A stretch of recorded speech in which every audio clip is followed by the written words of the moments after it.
Donc, tout d'abord, en fait, c'est quoi la Régie des matières résiduelles? En fait, c'est une organisation qui gère et opère l'ensemble des matières résiduelles sur le territoire du Lac-Saint-Jean et non celle du Saguenay ou de la MRC du Fjord. C'est vraiment les 36 municipalités du Lac-Saint-Jean et la communauté montagnaise. Donc, en fait, on gère vraiment toutes les matières recyclables et tout ce qu'il y a par rapport aux déchets, les éco-centres, tout ce qu'il y a de matières résiduelles sur le territoire, la Régie des matières résiduelles qui s'en occupe. Donc, en gros, on est 110 000 citoyens, 250 élus, comme je vous le disais, 36 municipalités, plus MasterH. Donc, en fait, tout ça est composé. Ça fait beaucoup de monde, donc on peut dire qu'on a beaucoup de boss parce que vous êtes un peu nos employeurs, dans le fond. Les 250 élus, on est là. Pardon. La Régie des matières résiduelles est composée d'un conseil d'administration de 7 élus qui représentent les différentes MRC et les différentes municipalités du Lac-Saint-Jean. Donc, on a des élus de Dolbeau-Mistassini, on en a de Saint-Félicien, on en a de partout. Donc, c'est vraiment pour représenter l'ensemble des citoyens du Lac-Saint-Jean. Aujourd'hui, de ce dont je vais vous parler, c'est vraiment pour le Lac-Saint-Jean. Ça, pourquoi ça va être seulement pour le Lac-Saint-Jean, c'est que le centre de tri de Roberval gère les matières résiduelles du Lac-Saint-Jean et il y en a un autre à Ville-de-Saguenay qui gère les matières résiduelles du Saguenay et de la MRC du Fjord. Donc, on va se concentrer vraiment Lac-Saint-Jean. Ce que je vais vous dire aujourd'hui s'applique au Lac-Saint-Jean, bien entendu. Donc, voilà. C'est très similaire à Saguenay, mais c'est sûr que dans le détail, je ne peux pas vous dire c'est quoi là, le détail des bonnes pratiques du bac bleu du Saguenay. Voilà. Donc, pardon. Je vais juste, excusez-moi, la technologie. Donc, voilà. Ça, c'était les infrastructures qu'on avait en 2006. Je vous explique un peu c'est quoi. Vous voyez, il y a des points rouges, 2 ici à Dolbeau-Mistassini, à Gérardville, Saint-Félicien, Saint-Prime, Roberval, Desbiens. Il y en a un peu partout autour du lac. Donc, ça, en fait, c'est des anciens dépotoirs. Ça veut dire que c'est des anciennes dompes en bon français qui, c'était un peu partout autour du Lac-Saint-Jean. Il y en a 13 au total.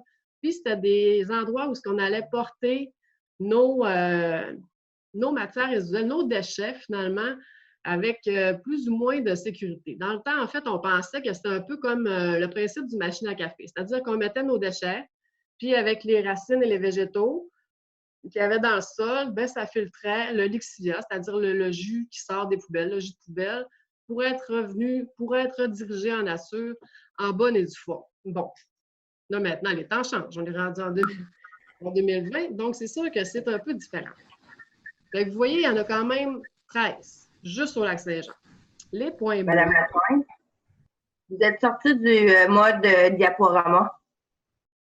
Ah, on va reprendre d'abord. Est-ce que comme ça fonctionne? Oui. Parfait, merci beaucoup. Donc, ce que je disais aussi, c'est qu'il y avait, vous voyez ici, il y a des points bleus, il y en a 2 à Alma et 1 à Roberval. Celui à Roberval, c'était essentiellement des vêtements qui étaient triés, donc juste pour trier des vêtements à Roberval. Et à Alma, on avait ce qu'on appelle maintenant un éco-centre et une autre place, en fait, pour être capable de trier les matières résiduelles qu'on retrouve maintenant dans le bac bleu. Fait que vous voyez qu'il y avait seulement 3 endroits où on était capable de faire le tri des matières. Il y a des petits points bruns aussi, un à la Brec, un à Dolbeau-Mistassini, un à Saint-Prime. Ça, c'était des centres de traitement de boue de faux septiques. Donc là, maintenant, je vais vous montrer un peu c'est quoi le portrait aujourd'hui. Donc, après presque 15 ans, on ne parle pas non plus, là, on n'est pas dans les années 70. Donc, après 15 ans, ça a changé. Je ne sais pas s'il y en a parmi vous, en fait, qui sont déjà sûrement. Là, moi, je me souviens d'être déjà allée à la fameuse dompe, là, en babouche, à aller porter un vieux tapis avec mon père, puis mettre ça sur un gros tas de déchets à travers, à travers d'autres débris qui n'étaient pas très sécuritaires. Donc, les points rouges, comme je vous disais, c'était des dépôts en tout genre de déchets, de matières résiduelles recyclables et non recyclables. Donc aujourd'hui, après presque 15 ans, voici le nouveau portrait du Lac-Saint-Jean. Alors, on voit maintenant, ça a beaucoup, beaucoup changé. Au lieu d'avoir 13 sites d'enfouissement, donc 13 places pour traiter les déchets, on en a 2, en fait. Un qui est maintenant actif, qui est à Héberville Station, situé là, pardon, entre Saint-Bruno et Larouche, qui est présentement actif. Et on en a un autre qui est fermé depuis quelques années, mais qu'on est encore obligé de faire ce suivi environnemental dessus là, pendant un certain nombre d'années pour s'assurer en fait que ce soit encore dans les normes. Vous voyez également qu'on a des écocentres. Vous les connaissez certainement, les écocentres. Donc, les écocentres, on en a 8 autour du lac. Donc, vous voyez que le portrait a extrêmement changé. Ça, pourquoi ça a changé, entre autres, c'est qu'un jour, le ministère a décidé que le fameux filtre à café, bien, c'était peut-être pas la meilleure façon environnementale de gérer nos matières résiduelles. Fait que là, ils nous ont dit, on dit aux municipalités propriétaires de sites, ils ont dit là, vous allez nous faire des plots Tupperware. Donc, en fait, ce qu'on veut, c'est être capable de traiter les déchets de manière sécuritaire avec aussi le Lixivia qui en sort. Donc, les municipalités, les MRC, vous voyez qu'il y en avait quand même 13. Donc, eux autres, ils se sont concertés, puis ils ont dit, bien, on pourrait peut-être créer une organisation qui va gérer ça pour tout l'ensemble du territoire. Donc, en fait, c'est là un peu que la régie est née. Alors, c'est pour ça que maintenant, on a un seul site d'enfouissement qui est situé, comme je vous disais, à Héberville Station. On a un seul centre de tri à Roberval. Donc, on a optimisé, agrandi le centre de tri pour être capable de recevoir l'ensemble des bacs bleus du Lac-Saint-Jean. Et vous voyez des petites tentes également ici à Dolbeau-Mistassini et à Roberval. Je vous explique pourquoi. C'est pour optimiser les transports. On a quand même un Lac-Saint-Jean qui est assez, on va se le dire, c'est faire le tour du Lac-Saint-Jean. On brûle du gaz. Bon, on va parler franchement. Donc, ce qu'on fait pour optimiser le tour du Lac-Saint-Jean pour la collecte des matières résiduelles, c'est que, par exemple, on va aller ramasser les déchets et la récupération, c'est-à-dire le bac qui se retrouve sur le bord du chemin, à votre maison, que vous mettez. Nous, on va aller le ramasser. Ensuite, on va aller le déposer dans la petite tente à Dolbeau-Mistassini, par exemple. Ensuite, quand la fameuse petite tente qu'on appelle le centre de transfert va être remplie, à ce moment-là, on prend des bitrains. Donc, c'est des gros camions qui vont... c'est 2 gros camions qui sont sur la route, qui ont beaucoup plus de capacité qu'un simple camion là, qui va passer en avant de chez vous. Alors, une fois que c'est plein, par exemple en récupération, ce fameux bitrain-là ou ce transroutier-là va partir de Dolbeau-Mistassini, va aller porter sa récupération au centre de tri de Roberval. Pendant ce temps-là, le camion de collecte passe devant chez vous, ramasser des déchets, fait la même chose au niveau du déchet, donc accumule des déchets dans le centre de transfert qui se situe juste à côté du centre de tri. Donc là, si vous m'avez suivi, le bitrain est rendu au centre de tri de Roberval, a mis la matière récupérable au centre de tri et par la suite, il va pouvoir remplir son chargement de déchets et aller le porter au site d'enfouissement. Donc, c'est comme ça qu'on réussit à optimiser les transports. Fait que vous voyez en fait que c'est pas super simple d'optimiser les transports, mais on réussit très bien. On est très imaginatif et on réussit à faire des grandes choses. Quand votre bac de récupération, votre bac de déchets est parti, vous l'avez mis sur le bord du chemin, là, le camion part, bien là, des fois, on se dit, bien, OK, c'est bon, on ne les voit plus, nos poubelles. Fait que, c'est comme s'ils disparaissaient dans nos têtes, dans le fond.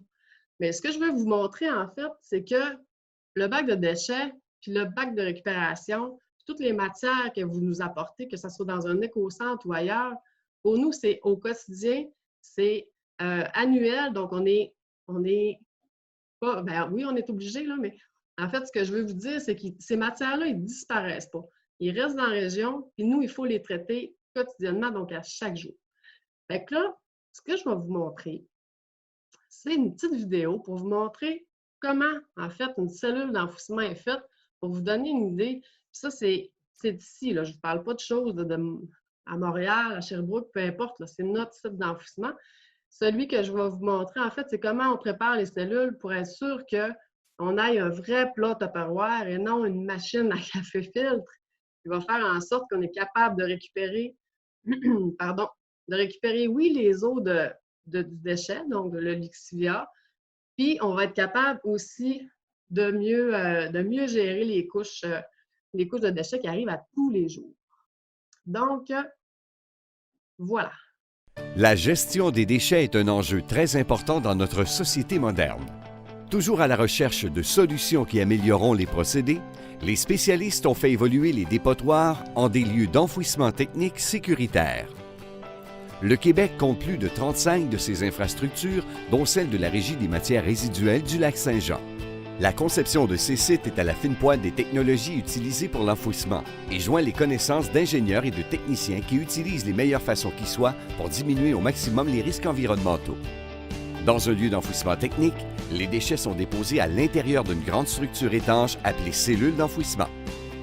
La construction d'une cellule comporte plusieurs étapes et sa conception permet d'isoler complètement les déchets des eaux souterraines grâce à plusieurs épaisseurs de membranes imperméables. D'abord, la construction d'une cellule implique le déboisement et l'excavation du site de manière à assurer une solide fondation. Les pentes des parois et du fond des cellules sont exécutées avec précision et nivelées avec soin pour accueillir le système multicouche de membranes qui reposera sur ces surfaces. Au fond de l'excavation, on retrouve une natte de bétonite qui agira comme protection finale au fond de la cellule. Cette membrane est faite d'argile emprisonnée entre deux couches de géotextile et gonflera en cas de contact de l'eau, ce qui la rend complètement étanche. Chaque joint entre les nattes de bétonite sont superposés et liés avec de la poudre de bétonite. Par la suite, une première couche de géomembrane imperméable est déposée.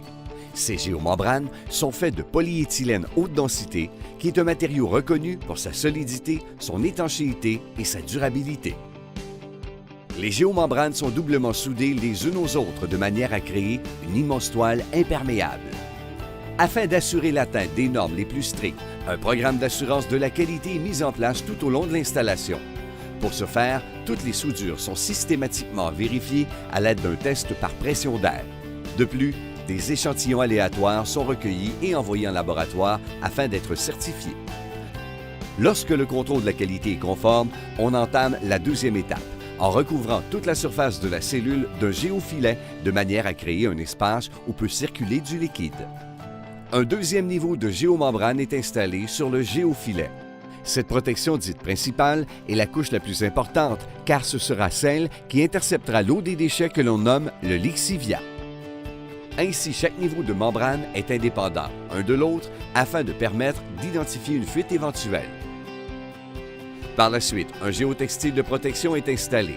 Celui-ci sert notamment à protéger la membrane principale lors de la pose du sable qui agira à titre de couche drainante et de protection supplémentaire avant que puisse débuter la mise en place des déchets. Grâce à un système de conduite perforée installé au fond de la cellule, les eaux de lixiviation sont captées et acheminées vers un système de traitement afin de répondre à toutes les normes environnementales. C'est seulement après toutes ces étapes que l'enfouissement des déchets peut commencer de façon hygiénique et sécuritaire. À chaque jour, les déchets déposés dans la cellule seront recouverts d'une épaisse couche de sable afin d'éviter l'éparpillement des matières volatiles, diminuer les odeurs et éviter d'attirer les animaux indésirables. Lorsque la cellule aura atteint sa pleine capacité, elle sera recouverte de sable. Cette étape se nomme recouvrement final. À la suite de quoi, une dernière membrane et un couvert végétal sont ajoutés afin de sceller les déchets. Et l'enfouissement devra se poursuivre dans une nouvelle cellule. Au Québec, présentement, si je vous pose la question, en fait, présentement, il y a 14 sites d'enfouissement. Donc, avant, au Lac-Saint-Jean, on en avait 13, puis maintenant, au Québec, on en a 14. Donc, vous avez vu aussi qu'on fait du recouvrement avec du sable. C'est le site d'enfouissement de l'Ascension qui est maintenant fermé, que je vous parlais tout à l'heure. Maintenant, qu'est-ce qu'on fait pour faire du matériel de recouvrement tous les jours, au lieu de prendre un nouveau matériau qui est un matériau qui est une matière première finalement. Vous savez peut-être que présentement, on est en crise du verre, donc il n'y a pas de marché pour le verre. Donc, le verre du centre de tri, au lieu d'être enfoui, va être mis comme matériel de recouvrement.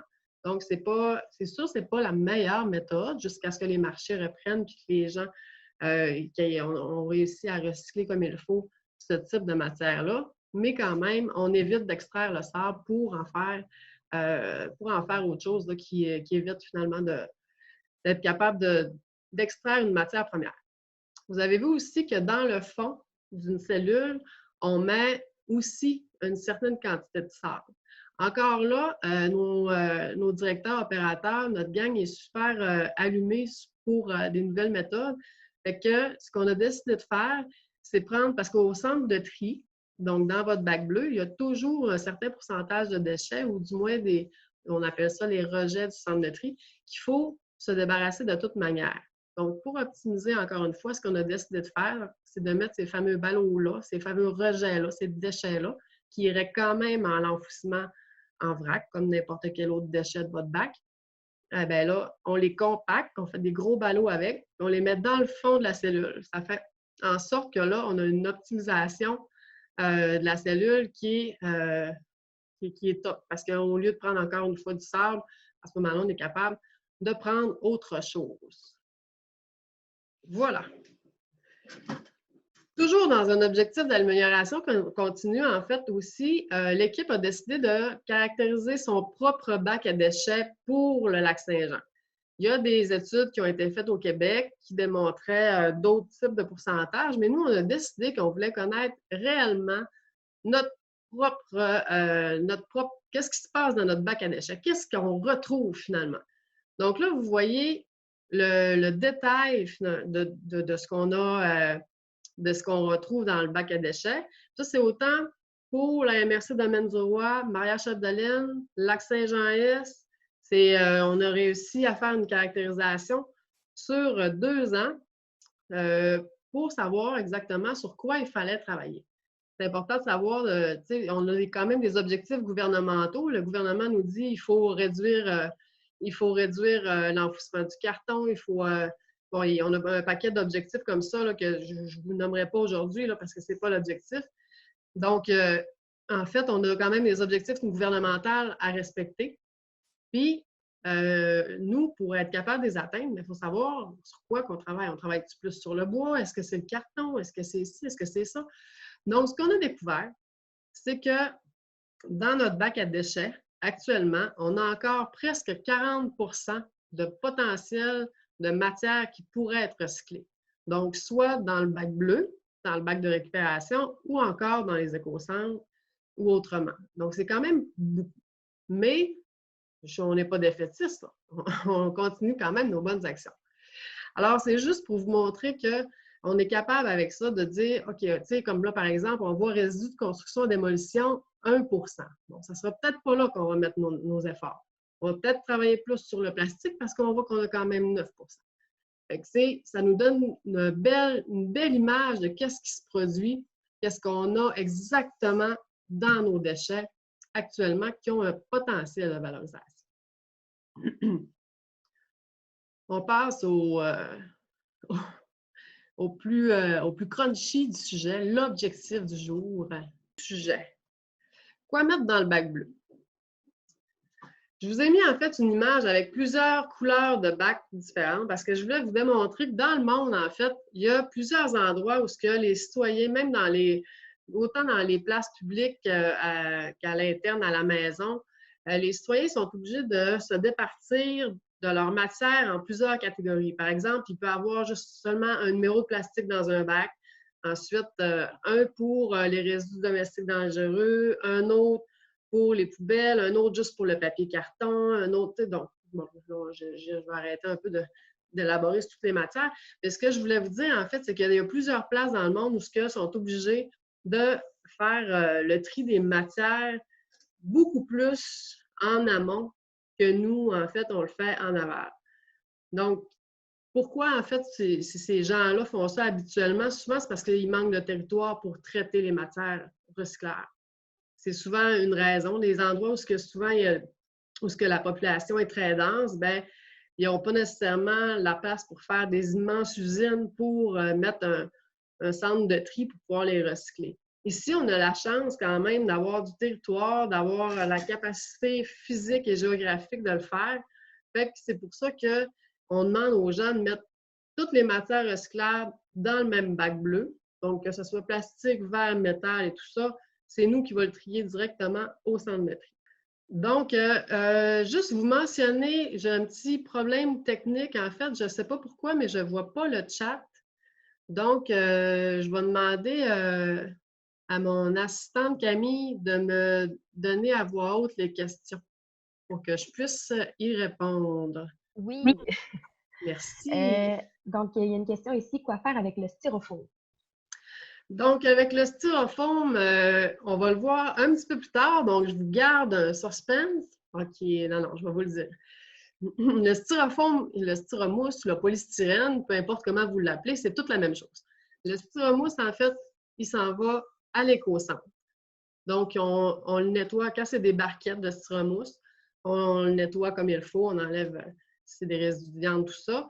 Vous avez aussi les barquettes d'emballage, pas les barquettes, mais les produits d'emballage que vous pouvez apporter. Et également, vous avez tout ce qui est isolation. Tout ça, ça va à l'éco-centre. Pourquoi ça va à l'éco-centre? C'est qu'au niveau du tri, du centre de tri, les équipements ne sont pas nécessairement adaptés à le prendre. Premièrement, c'est extrêmement volatile.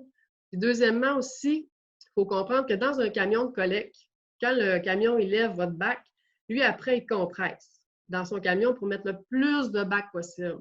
Donc, par exemple, du styromousse d'emballage, quand vous achetez une lampe ou un vase ou peu importe, quand tu vas aller le compresser, c'est plein de petites billes minuscules. Fait qu'en le compressant, il va tout se défaire, puis ça va devenir extrêmement volatile. Et en plus, pardon, c'est un matériau, qui est très statique. Donc, il va aller se coller beaucoup aux autres matières. Donc, il faut aller le porter à l'éco-centre. On ne va pas se déplacer pour une barquette, on s'entend, on accumule un peu. Puis quand on passe devant l'éco-centre, on se dit « Ah, c'est beau, je mets ça dans le coffre de l'auto et je dépose ça à l'éco-centre. » Donc, les 4 grandes familles. Pardon. 4 grandes familles, papier, carton. En fait, c'est là-dessus qu'on va se baser le plus aujourd'hui. Si vous avez des questions, ça va être là. Enfin, c'est en tout temps, là, mais c'est là qu'on va donner tous les détails du bac bleu. Alors, petite gorgée d'eau. Voilà. Papier, carton. C'est la catégorie la plus facile, celle la plus acquise, je dirais. Donc, je n'ai pas besoin de faire un dessin sur le papier carton. Je vais juste vous parler plus par exemple, des boîtes. Peut-être de faire vos boîtes, surtout ces temps-ci, pour optimiser le plus possible l'emplacement, mais en fait, l'optimisation dans votre bac. Plus votre bac, il va, en fait, moins, je vais recommencer. Moins vous allez mettre votre bac souvent au chemin, plus ça va être optimal au niveau des opérations. Donc, c'est sûr que le camion, il va passer quand même, mais il va faire moins d'arrêts, donc moins de gaz à effet de serre, moins de ci, moins de ça. Fait qu'on dit de toujours défaire vos boîtes. Actuellement, dans la situation actuelle, c'est sûr qu'on demande encore plus de défaire ces boîtes-là parce que la majorité des matières ne sont plus nécessairement générées, bien, sont moins générées dans les commerces et des fois peuvent être un petit peu plus générées à l'intérieur de la maison. Donc, c'est encore plus important de les défaire. Au niveau des papiers cartons aussi, on parle des cartons souillés, par exemple. Si on prend la fameuse boîte de pizza. Bon, une boîte de pizza, ça se recycle, c'est sûr. Mais si vous avez eu une envie de vous commander une super pizza extra bacon, je ne sais pas, steak, vous faites un extra gras finalement parce que c'est votre envie du jour, c'est bien correct. Pardon. Sauf que c'est sûr que là, vous comprenez que la boîte va être souillée beaucoup. Alors, à ce moment-là, si vous voulez vraiment le recycler, vous enlevez le dessus. Habituellement, le couvercle là, est non souillé. Donc, vous pouvez mettre la partie non souillée dans le bac. Si vous avez commandé une pizza normale, une pizza sans trop de... Je ne dis pas que toutes les pizzas, il y a plein de pizzas qui peuvent couler, ce n'est pas ça l'objectif de l'intervention de la pizza. Mais si vous avez, mettons, je ne sais pas moi, 2 piastres, équivalent de 2 piastres de gras dans le fond du couvercle, dans le fond de la boîte de pizza, à ce moment-là, c'est correct. Vous avez juste à la mettre. Ce n'est pas une contamination assez importante pour être capable de dire qu'on ne sera pas capable de le recycler. Donc, pour le papier carton, c'est ça. Au niveau du papier, si vous avez du papier déchiqueté, la bonne façon de s'en départir dans le bac de recyclage, c'est de le mettre dans un sac transparent noué. Pourquoi transparent? Parce que nous, au centre de tri, on ne prend aucune chance, on n'ouvre jamais aucun sac opaque. On reçoit toutes sortes de choses un peu étranges des fois, surtout dans, dans le temps de la chasse. Là, je vous passe les images. Après, on a des couches, on a toutes sortes d'affaires. Fait que pour la santé et la sécurité des travailleurs, leur bien-être personnel aussi, on demande de ne jamais ouvrir un sac opaque. L'autre chose aussi, c'est que, bon, si vous êtes au Lac-Saint-Jean, probablement que oui, vous savez, ils ne vendent jamais au Lac-Saint-Jean. Hein? Jamais, jamais. Donc, quand le camion prend votre bac de récupération puis qu'il lève, puis que là, tout à coup, vous êtes en... Tout à coup, il y a un coup de vent qui passe, comme il y en a quasiment jamais. À ce moment-là, ce que ça fait, c'est que ça peut juste traîner les matières résiduelles. Donc, tous les petits papiers qui sont déchiquetés vont s'envoler au vent et ils ne pourront pas aller dans le camion. Fait qu'on demande pour deux raisons, pour éviter que ça se propage avec le vent, puis pour être capable de trier, nous, au centre de tri, parce que c'est extrêmement volatile, c'est tout petit, tout petit, tout petit. Donc, à ce moment-là, on les met dans un sac transparent.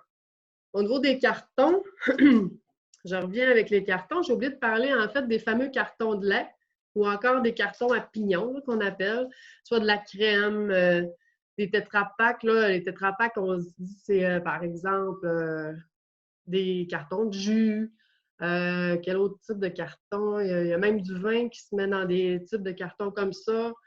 Donc, tous ces cartons-là, l'important, c'est vraiment, vous les rincez, vous laissez le bouchon de plastique dessus et puis vous les mettez au recyclage. À ce moment-là, il n'y a absolument aucun problème. Voilà pour le carton. On avait quelques questions, oui. Oui, des questions. Ici, est-ce que le gouvernement envisage d'abolir le plastique numéro 6? À ma connaissance, excusez, à ma connaissance, non, pas pour l'instant. Ce n'est pas dans les plans. Mais il faudrait que je vérifie comme il faut, par exemple. Parfait. Les cartons genre McDo pour les frites, est-ce que c'est recyclable? Les cartons comment? Les casseaux de frites, là. McDonald's, genre. OK. Bien, s'ils ne sont pas souillés et qu'ils n'ont pas trop de gras dessus, oui, il n'y a pas de problème. Parfait. Le carton, comme par exemple un gobelet de café, on nommé des marques, là, McDonald's ou encore même Tim Hortons, vous enlevez le couvercle, vous le rincez, au moins vous enlevez le reste de café puis vous pouvez le mettre dedans. Le petit ciré ne dérange pas. Parfait. Comment faites-vous avec la contamination de la matière et ce qui ne devrait pas se retrouver dans le bac, par exemple les résidus de nourriture? Bien, en fait, c'est pour ça qu'il y a des trieurs. C'est que les résidus de tout ce qui est déchets, tout ce qui ne va pas dans le bac, qui irait soit à l'éco-centre ou soit à la poubelle, nous, en fait, on les retire de la chaîne de tri. Ils vont dans un endroit spécial. Puis à ce moment-là, comme je vous disais tantôt, nous, présentement, ce qu'on fait, c'est qu'on les met en ballot, puis on les envoie aussi d'enfouissement. Mais c'est sûr que tout ce qui est contamination, aussi, il faut dire que les recycleurs, ils acceptent un taux de contamination dans nos ballots.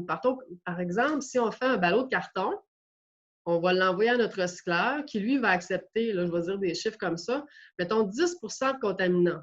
C'est pour ça que je vous disais que quand votre boîte de pizza est souillée, c'est à peu près 2 piastres de gras, bien, c'est pas si grave parce que lui, il va l'intégrer dans sa recette spéciale.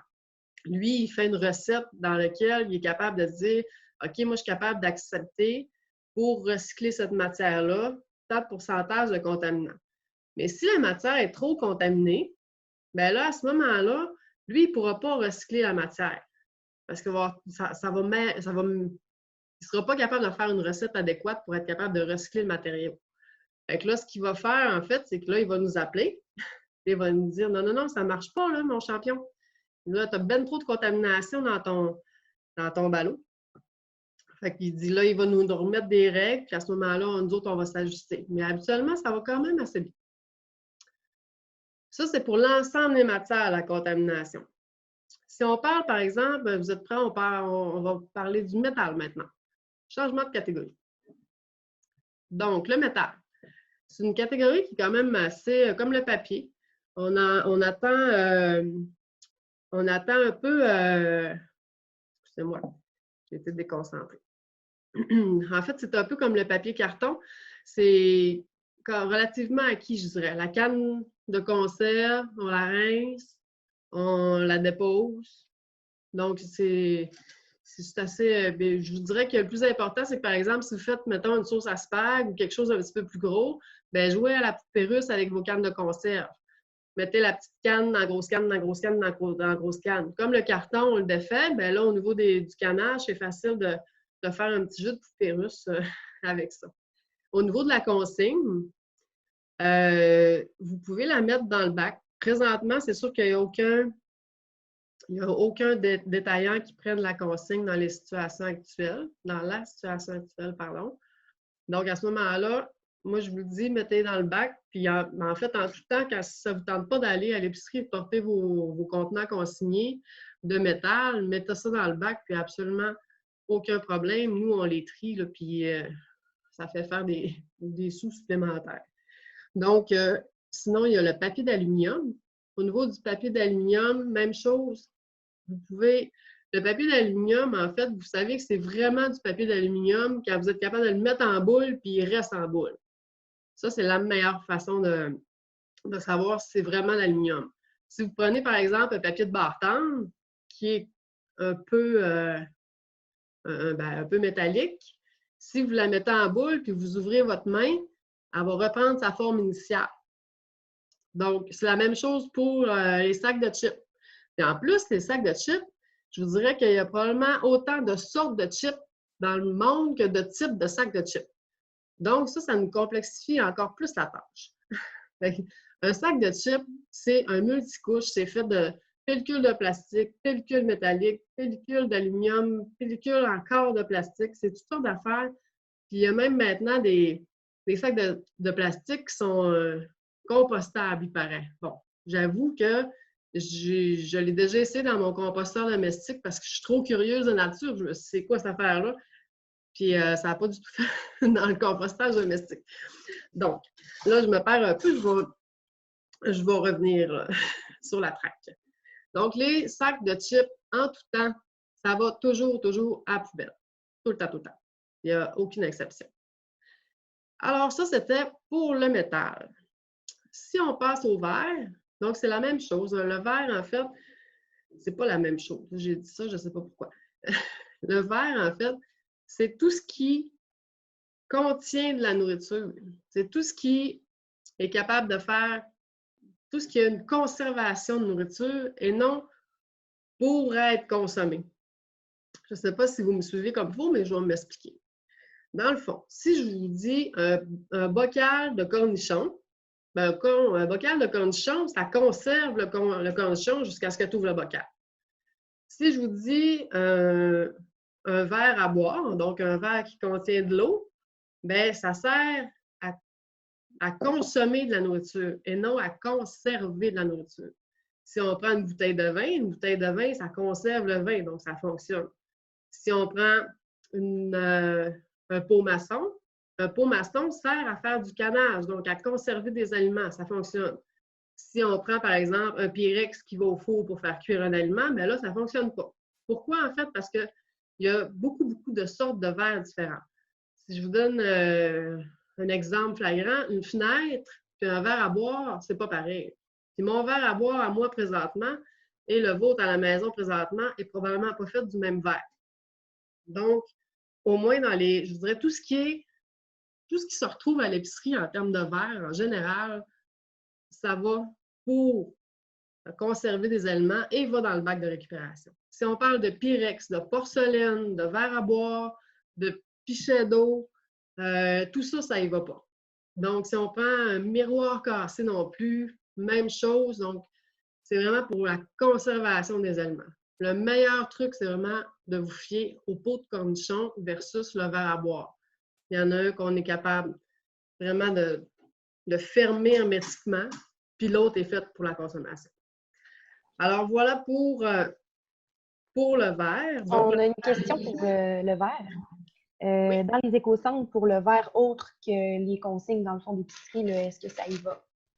Oui, toutes les autres types de verres, que ce soit de la porcelaine, que ce soit n'importe quel verre, ça va tout à l'éco-centre.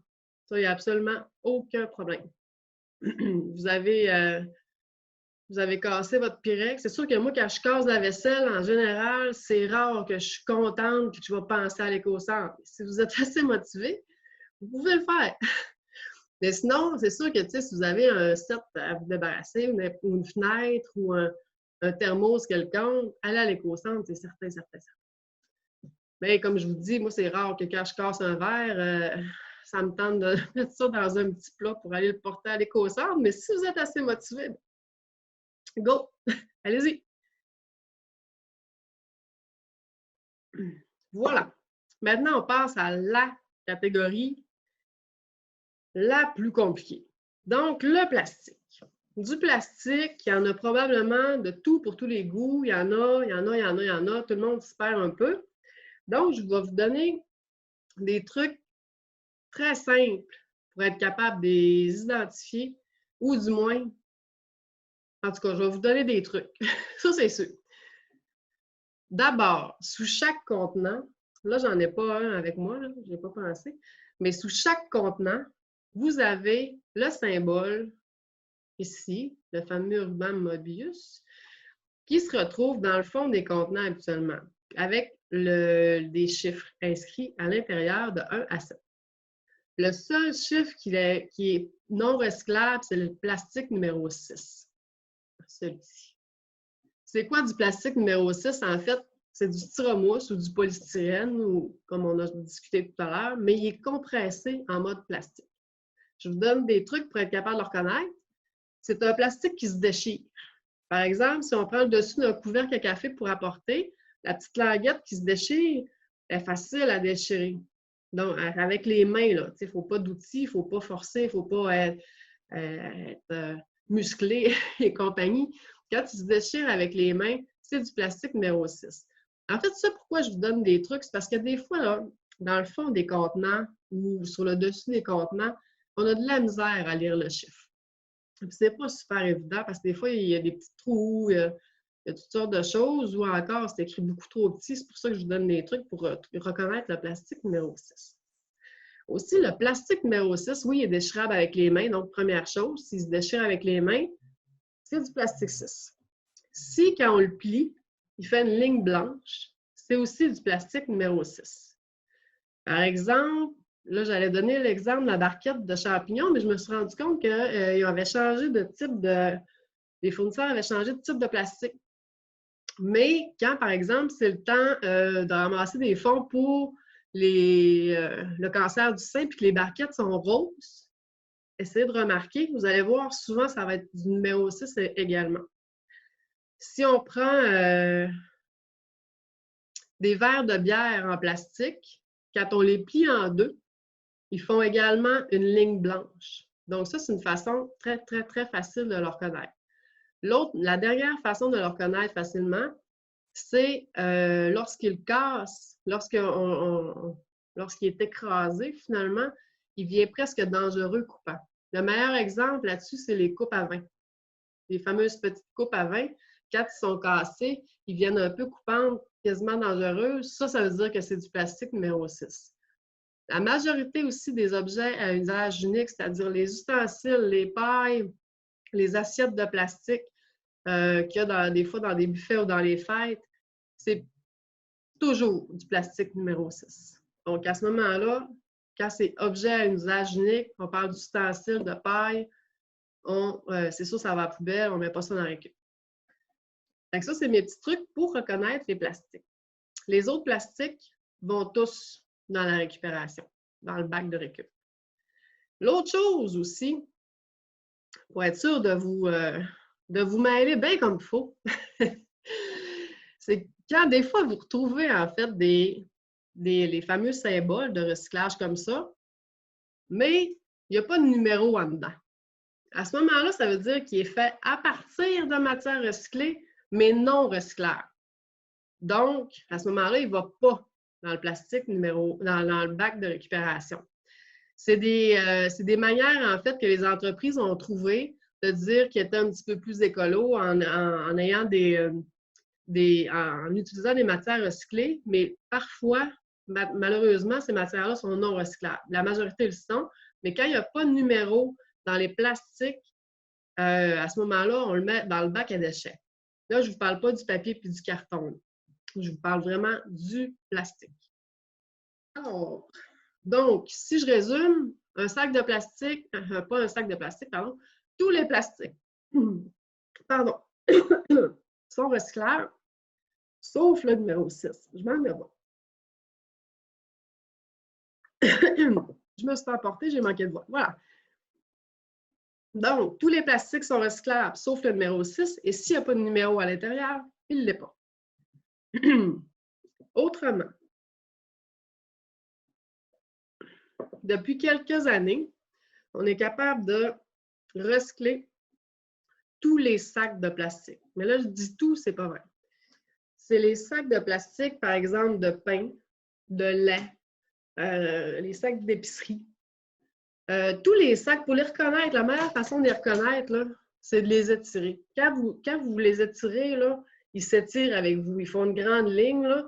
Sinon, ça, c'est la meilleure façon de savoir s'il est recyclable ou non. Lorsque le sac se déchire, au lieu de s'étirer, à ce moment-là, il va dans le bac à déchets. Quand je dis ce... Excusez-moi.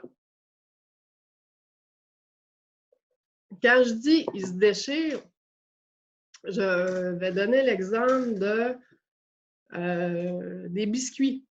Vous achetez un paquet de biscuits à l'épicerie qui vient dans une barquette habituellement parce que les biscuits sont dedans. Je suis désolée, j'ai vraiment un chat dans la gorge. Ce sera pas long. OK. Donc, à l'épicerie, vous avez, comme je disais, le fameux paquet de biscuits dans un carton. À l'intérieur, il y a une barquette. Puis par-dessus la barquette de plastique, vous avez un sac. Ce sac-là est extrêmement friable. Il se déchire quasiment de tous bords, de tous côtés. Donc, à ce moment-là, il ne l'est pas. C'est les meilleurs, je dirais que c'est les meilleurs trucs que j'ai à vous donner par rapport au plastique. Alors, on a quelques questions dans les commentaires. Oui. Pas par rapport au plastique, mais plus au métal. Les couvercles de peau de cornichon, est-ce que ça va dans le bac bleu? Là, comme on se parle plus en privé, au niveau des bouchons de métal sur les contenants de verre, c'est ça qu'on me pose, c'est ça? Oui, ça semble être ça. OK. Donc, les contenants de verre avec les bouchons de métal, idéalement, en fait, il faut les enlever parce que c'est vraiment deux matières qui se recyclent de manière différente. En fait, là, je vais vous le montrer tantôt avec la petite vidéo, mais vous allez comprendre que le bouchon de métal avec une courroie magnétique qui est automatisée va être capable d'aller se coller dans le... Bien, en fait, je vais vous le montrer tantôt, là, mais c'est deux matières différentes. Tandis que si on part par exemple des cartons de lait, les bouchons sont petits, puis ça reste du plastique. Fait qu'à ce moment-là, ça rentre dans le fameux taux de contamination que les recycleurs peuvent prendre. Au niveau du pot de cornichon, c'est-à-dire verre et métal, vous mettez le métal à part et le verre à part. Donc, les deux doivent être séparés. Parfait. Est-ce que c'est plus clair? Oui, puis en fait, pour les contenants de plastique qui ont un couvercle, est-ce qu'il faut les séparer, ceux-là, ou non? Non, pour les contenants de plastique, comme je vous le disais, le bouchon est très, très petit, puis c'est très difficile à trier. Donc, pour les bouchons de plastique sur des contenants de plastique, vous les laissez dessus. Très important, parce que sinon, il va se ramasser dans le fameux taux de contamination à ce moment-là, puis ça ne fonctionnera pas. Fait que le bouchon de plastique sur un contenant de plastique, à tout coup, on les garde. Parfait. L'autre chose que j'ai oublié de mentionner, c'est faites attention, par exemple, aux pots de yogourt. Les pots de yogourt individuels, souvent, souvent, ça va être du plastique numéro 6. Fait que, si on prend les petits pots de couleur, tout ça, je parlais d'objets à usage unique, entre autres, ils n'auront pas de numéro dans le fond, ou encore, ils vont avoir un plastique numéro 6. Presque à tout coup, je vous dirais, ça va aller dans le déchet. Donc, c'est à faire attention. Mais si vous voulez économiser en plus, d'être plus écolo, vous pouvez acheter des plus gros formats et faire vos lunchs pour apporter dans des plus petits plats, dans des plats réutilisables. Voilà. Est-ce qu'il y avait d'autres questions, Camille? Oui, les couvercles à canner, est-ce que ça va dans le bac bleu ou à l'éco-centre? Les couvercles de peau maçon, c'est ça? Oui. OK. Vous pouvez les mettre dans le bac bleu parce que comme c'est du métal, puis il n'y a pas le caoutchouc, il n'y a pas assez de grande importance au niveau de, je dirais, au niveau de la quantité de métal qu'il y a. Donc, la quantité de métal est beaucoup plus importante que l'espèce de caoutchouc là, qui fait le scellant pour canner. À ce moment-là, vous pouvez le mettre dans le bac bleu. Il n'y a pas de problème. Parfait. Ensuite, les contenants en plastique qui n'ont pas de numéro, on le sait qu'on ne peut pas les mettre dans le bac bleu, mais est-ce qu'on peut les apporter à l'éco-centre? Non, non, malheureusement, l'éco-centre, c'est vraiment seulement le styromousse, là, pur et dur. Au niveau des plastiques sans numéro, quand vous dites plastique sans numéro, est-ce que vous me parlez, par exemple, de jouets pour enfants ou il faudrait que la question soit un petit peu plus précise? J'ai pas de précision pour l'instant. Je ne sais pas si tu pourrais donner la réponse pour les deux. Bien, en fait, par exemple, si on parle d'une chaudière tout terrain, là, que ce soit pour laver des vitres ou pour entreposer des choses, ou même pour une chaudière, pas une chaudière, mais un bac, un pot de jardinage qui avait une plante dedans. À ce moment-là, vous pouvez aller les porter. Si vous avez une échelle à piscine ou encore ce type de plastique-là qui est plus rigide, qui est plus, qui n'a pas de numéro, qui est fait de on ne sait pas trop quoi, à ce moment-là, vous pouvez aller les porter à l'éco-centre. Je ne sais pas si ça répond un peu à la Parfait, question. oui. Mais le plastique numéro 6, c'est par exemple des fourchettes, puis tout ça, ça, on ne peut pas aller les porter à l'éco-centre, si je comprends bien, c'est ça? OK. Exactement. Au niveau des plastiques numéro 6, la seule destination qui est possible pour l'instant, c'est le bac à déchets. Donc, on ne peut même pas les apporter à l'éco-centre. Il n'y a rien à faire avec ça, en fait. Parfait. Les sacs et blocs, qu'est-ce qu'on en fait? Est-ce qu'ils doivent être tous dans un seul sac ou est-ce qu'ils sont recyclables? Oui, tous les sacs, en fait, un sac Ziploc est un sac étirable comme n'importe quel sac. Donc, vous pouvez le mettre dans votre bac de récupération sans problème. Si vous faites le test, ça s'étire très bien, un sac Ziploc. Bien entendu, il faut qu'il soit encore une fois rincé, donc exempt de matière. Et pour ce qui est de faire des sacs de sacs, pour nous, en fait, c'est pas important d'avoir un sac de sacs, même qu'on aime mieux les avoir en vrac. Donc, vous pouvez les mettre comme ça dans votre bac de récupération, mais si vous voulez faire un sac de pain, par exemple, juste de sac de pain, bien là, c'est correct. Il n'y a pas de problème. OK. Fait que les deux sont acceptés, mais on aime mieux les avoir en vrac, c'est ça? Exactement. Parfait. J'ai un flot de questions, on continue. Est-ce que les contenants de style Tupperware, une fois usés, sont recyclables? En fait, je ne pourrais pas de style Tupperware, ça dépend vraiment de ce qui est écrit dans le fond. Oui, c'est ça. Fait que si c'est pas du 6, techniquement, c'est recyclable. Exactement. La majorité va être probablement du 5. Habituellement, un plat de plastique, là, mettons pour les lunchs qu'on parle, de type Tupperware, souvent, ça va être du 5. Fait qu'à ce moment-là, vous les mettez dans le bac de récup sans problème.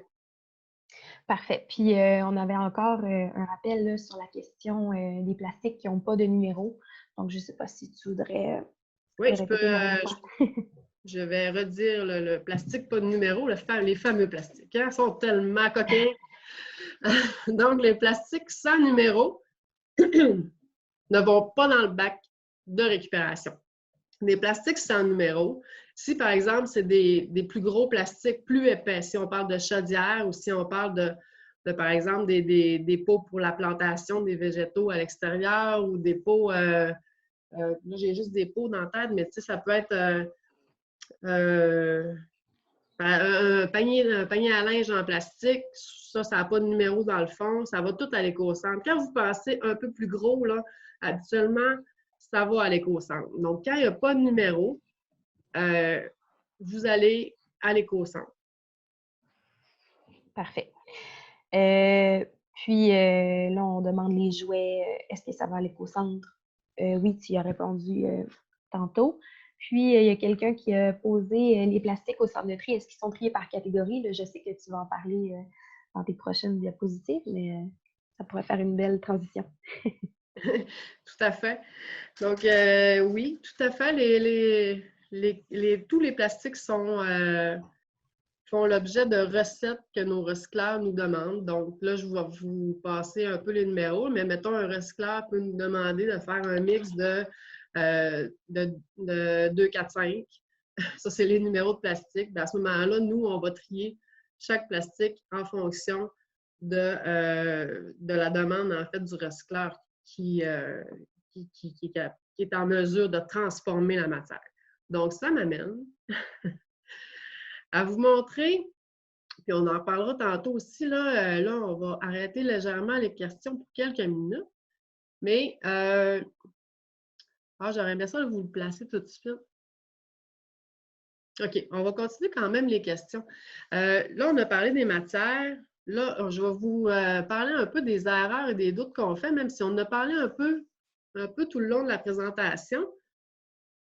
Donc, on reçoit encore beaucoup de vêtements au centre de tri. Fait que c'est important, là, vraiment, de ne pas les mettre. C'est pas parce que c'est un vêtement puis qu'on se dit « Ah, il me semble que ça me fait mal au cœur de le mettre dans le déchet », mais quand il est troué, il n'y a plus de deuxième vie, on ne peut plus faire de guenilles avec, on ne peut plus le réutiliser pour n'importe quoi d'autre. Mettez pas, je sais, on dirait que psychologiquement, on a la misère à le faire, mais ça va vraiment dans le bac à déchets, sinon ça va à friperie. Vous pouvez donner une deuxième vie en faisant des guenilles, comme je vous disais.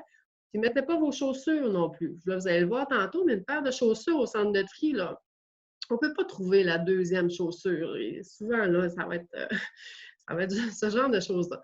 Donc, on oublie ça pour les vêtements. Les appareils électroniques, donc tout ce qui a un fil, c'est-à-dire qui se branche dans une prise électrique, tout ce qui a une pile, puis tout ce qui a de l'essence dedans. Pour moi, une tondeuse puis un fer à repasser, c'est la même affaire. La seule différence, c'est que le fer à repasser, il rentre dans le bac de recyclage. Mais pour moi, on n'est pas capable, on ne peut pas les prendre au centre de tri, donc il faut absolument les apporter aux éco-centres. Donc, si je vous donne 3 mots à retenir pour ne pas les mettre dans le bac de récup, donc on dit, si ça a un fil et c'est branchable dans une prise de courant, si ça a de l'essence ou si ça a une pile, comme une montre par exemple, ou n'importe quelle autre chose qu'une pile, ça va à l'éco-centre à toutes les fois. Le styromousse, on en a parlé. Le sac de recyclage, on en a parlé. Les sacs multicouches, en fait, ce que je veux dire par là, on a parlé des sacs de chips, mais vous avez peut-être des animaux chez vous, chat, chien. Si vous avez la nourriture qui ne vient pas de vétérinaire, puis vous achetez, parce que c'est différent un peu les sacs, là. Parce que quand vous ouvrez votre sac de nourriture pour animaux, c'est comme un sac de chips. Sauf que là, c'est très apparent. Vous allez voir une pellicule plastique, une pellicule style carton mou. Après ça, vous allez avoir une autre petite pellicule. J'ai tellement des couches, c'est super facile de le voir. Aussitôt qu'il y a plusieurs couches, ça va dans le déchet. Comme les sacs de chips. La seule différence, c'est que les sacs de chips, c'est compacter les couches. Les boyaux et les cordes, ça va à l'éco-centre, bien entendu, mais on en retrouve encore dans le centre de tri. Puis, ça peut causer des problèmes au niveau de la machinerie. C'est pour ça qu'on demande d'être, ça je le mentionne en fait, d'être assez, en fait, de ne pas les mettre du tout dans le bac de recyclage parce que ça va prendre dans les courroies, puis là, il faut arrêter la chaîne de tri, puis ça peut être compliqué. Les petits pots d'Hugo, on en a parlé également. Pourquoi rincer? On a parlé de la contamination, mais aussi, je vous rappelle qu'il y a des travailleurs qui sont en arrière de la ligne de tri et puis qui trient tout ce qu'il y a dans votre bac de recyclage. Donc, si vous n'avez pas rincé, par exemple, votre eau de mayonnaise, puis vous le mettez dans votre bac, puis que là, je sais pas, vous partez en vacances, puis 2 mois après ou 1 mois après, peu importe, c'est l'été, il fait beau.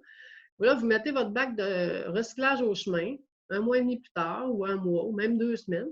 C'est pas bien long. Là, lui, il va faire le trajet que je vous ai montré tantôt. Là, à un moment donné, il va se ramasser au centre de tri. Puis là, après ça, sur la chaîne de tri. Là, rendu là, ça ne sera plus vraiment de la mayonnaise. Entends? Ça va être quelque chose que ça ne nous tentera pas. Puis là, je vous expliquais aussi que des fois, c'est le camion, il va écraser la matière. Fait que des fois, il peut y avoir des trous qui se font dans les contenants. Donc, On va le voir tout à l'heure dans la vidéo du centre de tri. Mais vous allez voir que ça va relativement vite. Donc, les trieurs, eux autres, ils vont tirer, entre guillemets, ils vont projeter les contenants dans des cases spécifiques dédiées à certains numéros de plastique. Puis, on ne veut pas que ça revole, puis on veut que nos travailleurs soient heureux d'aller travailler. En gros, puis ça ne sent pas très, très bon hein, non plus. Donc, continuez à rincer vos contenants, c'est super important. Alors, je vous montre le centre de tri, un petit 4 minutes en vidéo pour vous allez mieux comprendre tout ce que je vous ai dit tout à l'heure. Opéré par la Régie des matières résiduelles du Lac-Saint-Jean, le centre de tri traite plusieurs dizaines de tonnes de matières recyclables chaque jour. La totalité des matières recueillies sur le territoire du Lac-Saint-Jean est acheminée au centre de tri situé à Roberval. Les efforts que vous réalisez au quotidien pour recycler vos contenants, emballages et imprimés constituent la première étape du tri. Mais concrètement, qu'arrive-t-il au contenu de votre bac bleu? Pour mieux comprendre, voici une visite guidée des installations du centre de tri de Roberval. Une collecte est effectuée directement à votre porte, suivant un trajet précis pour optimiser les transports et minimiser les impacts environnementaux. Les camions de collecte apportent ces matières au centre de tri. Une fois arrivés à destination, les camions passent sur une balance. Les matières sont ensuite déchargées dans l'aire de réception. C'est ici que tout commence. Les contaminants majeurs sont d'abord retirés à l'aide de la machinerie. Les matières sont déposées sur le convoyeur d'alimentation vers le tri manuel. Les sacs de plastique souple sont retirés à la main vers une machine qui les compresse. Grand gagnant du prix Antonio Lemaire en 2018, cette innovation, créée en collaboration avec la Régie des matières résiduelles, permet de recycler les sacs de plastique au Lac-Saint-Jean. Par la suite, les trieurs retirent les matières non recyclables et les encombrants qui pourraient endommager les équipements. Les tuyaux d'arrosage, le polystyrène, les petits électroménagers ainsi que les casseroles sont quelques exemples d'objets qui ne devraient pas se retrouver dans le bac bleu. Si vos matières et vos vêtements sont encore réutilisables, vous pouvez aller les porter dans un comptoir vestimentaire. En prenant conscience de l'importance du tri de ces matières et en les déposant aux endroits appropriés, vous contribuez concrètement à l'efficacité du processus de récupération. Le reste de la matière poursuit son chemin vers un équipement mécanique qui permet de trier le carton. Une fois trié, le carton se retrouve à l'intérieur d'une case qui, une fois remplie, sera vidée pour être acheminée à la presse à ballots. Saviez-vous que ce dernier est principalement recyclé afin de revenir sous sa forme originale? Les matières restantes tombent sur un second convoyeur qui mène à la deuxième étape du tri manuel. Les plastiques sont séparés par catégorie. Le seul qui n'est pas accepté au centre de tri de Roberval est le plastique numéro 6. Tous les autres peuvent être déposés dans votre bac bleu. Prenez soin de regarder sous vos contenants. Saviez-vous que le polystyrène, qui est également identifié par le chiffre 6, est accepté dans les écocentres du Lac-Saint-Jean depuis 2016? Une fois pris en charge par les recycleurs, le plastique est transformé pour en faire une panoplie de nouveaux produits. Par exemple, des contenants de plastique, des jouets et même des vêtements en laine polaire. Les contenants d'aluminium sont triés à la main. Les canettes consignées sont retournées au programme de consigne géré par Recyc Québec. Les contenants fabriqués de métaux ferreux, quant à eux, sont triés à l'aide d'une courroie magnétique. Une fois expédiés au recycleur, les boîtes de conserve seront fondues et pourront devenir de nouvelles conserves ou encore des matériaux de construction. Le verre est ensuite concassé à l'aide d'équipements spécialisés. Les marchés sont en pleine évolution et plusieurs innovations sont en développement afin d'optimiser le recyclage de cette matière. Tous les contenants doivent être préalablement rincés avant d'être déposés dans le bac de récupération. Ceci permet une meilleure hygiène et évite la contamination des autres matières. Les journaux, circulaires et papiers sont les matières restantes sur le tapis de tri et seront redirigés dans des cases. Une fois toutes les matières séparées les unes des autres, elles seront conduites vers la presse pour être compactées et mises en ballots. Les ballots sont ensuite entreposés et prêts pour l'expédition. Saviez-vous qu'il est important de vider les sacs publicitaires de leur contenu et de mettre à plat les boîtes de carton afin d'éviter que d'autres matières ne s'y glissent?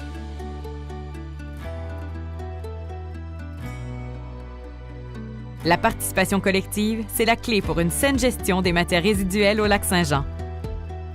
Merci pour votre importante contribution.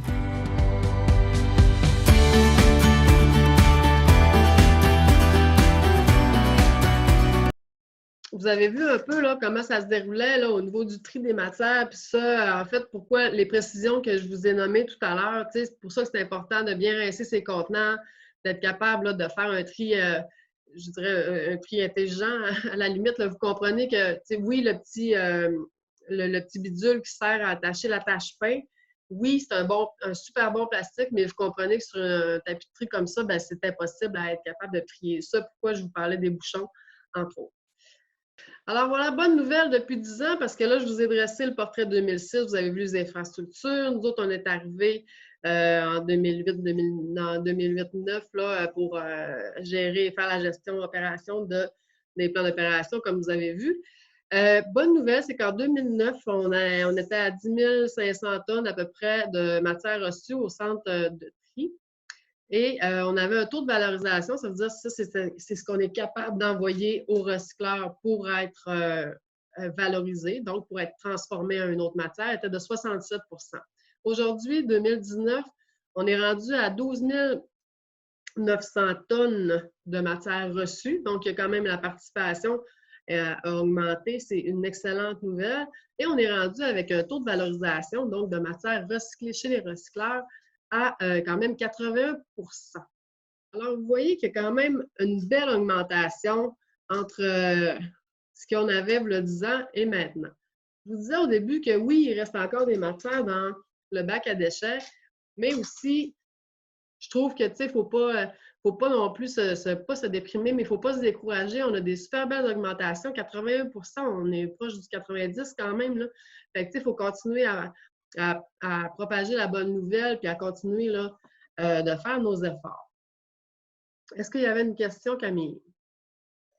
Oui, ben, en fait, il semble avoir comme une petite confusion là, parce que dans la vidéo, on parlait du polystyrène qui est aussi, dans le fond, identifié du plastique numéro 6. Celui-là, on peut aller le porter à l'éco-centre. Oui. Mais dans le fond, tous les plastiques qui sont rigides, normalement, en tout cas, les pots de yogourt, en fait, c'est ça. Tout ce qui n'est pas du polystyrène, ça ne va pas dans le bac bleu puis ça ne va pas à l'éco-centre. Exact. C'est ça? OK. Je ne sais pas s'il y avait encore des questionnements. Notre fameux plastique numéro 6. Oui, le fameux plastique numéro 6, il n'y a aucun débouché, sauf celui qui est vraiment du styromousse. Quand on parle de plastique, là j'en ai pas, je vais m'en apporter, je pense. Quand on parle de plastique, on parle vraiment de plastique. 6, ça va au déchet automatique. Puis si on parle de plastique, même si c'est écrit 6, mais c'est du styromousse, donc blanc, bleu, rose pour les paquettes ou encore de café, ça peut aller à l'éco-centre. Mais pas dans le bac bleu. Mais pas dans le bac bleu. Parfait. Donc, de 11h11, avec les petits problèmes techniques, ça a quand même bien été. Je vous fais un rappel extrêmement rapide, éco-centre, parce que quand ça ne va pas dans le bac bleu, parfois ça va à l'éco-centre et souvent. Donc, rapidement, plastique rigide, on en a parlé un peu tantôt, des fameux plastiques rigides qui n'ont pas de numéro, donc on parle des chaises de patio. Là, le printemps arrive, fait que là, ça va être le festival de la chaise de la patte cassée que moi j'appelle. Souvent, en fait, ça rentre presque une chaise de patio dans un bac bleu, mais ce n'est pas du plastique qui va au centre de tri parce qu'il n'y a aucun numéro dedans. Donc, à ce moment-là, il faut absolument aller le porter à l'éco-centre, même si ça rentre presque dans le bac bleu. Quand je vous disais, ce n'est pas parce que ça rentre dans le bac bleu que ça y va, c'est un super bon exemple. On parlait de pots à fleurs, des jouets. Vous pouvez aller, tout ce qui est réutilisable, vous pouvez aller le porter à l'éco-centre également, mais aller le porter dans une friperie ou un comptoir vestimentaire. Là, pour l'instant, c'est encore fermé, mais à un moment donné, ça va réouvrir. Des plastiques souples, on parle des toiles de bateau, des bâches, des plastiques de balles rondes pour les agriculteurs quand ils sont propres. On parle de ce type de plastique-là. Donc, un plastique souple, là, ça peut être aussi une toile de serre. Donc, on voit le type de plastique. C'est des toiles de piscine. En fait, c'est des plastiques qui sont trop gros pour aller dans le bac. Parce que ces plastiques-là, si vous les mettez dans le bac bleu, là, c'est sûr que maintenant, ça va être dur à faire rentrer, premièrement. Puis avec l'humidité, il ne sortira plus du bac. Fait que ça, c'est sûr que ce type de plastique-là, de piscine et tout ça, ça va aller à l'éco-centre.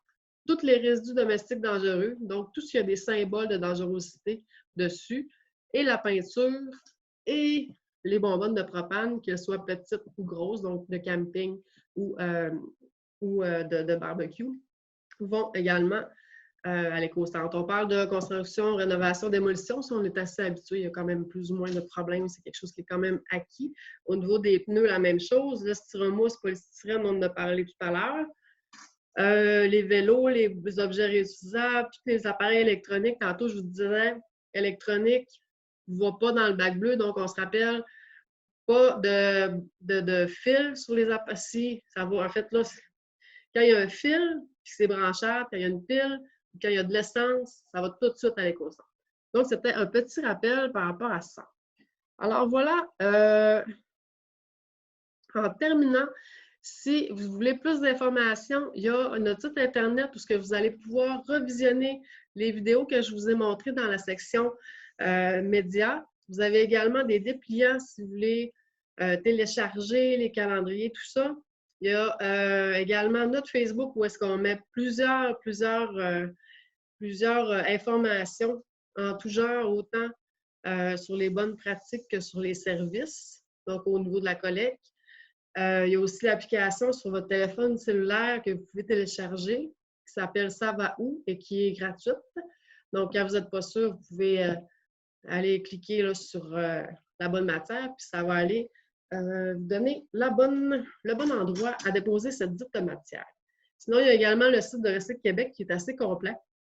Il y a une section entreprise, une section citoyen. Donc, si vous voulez du matériel, en savoir plus, allez cliquer là-dessus. Vous allez trouver un paquet d'informations. Puis sinon, ben, on est là, on est disponible à répondre à vos questions à tout temps.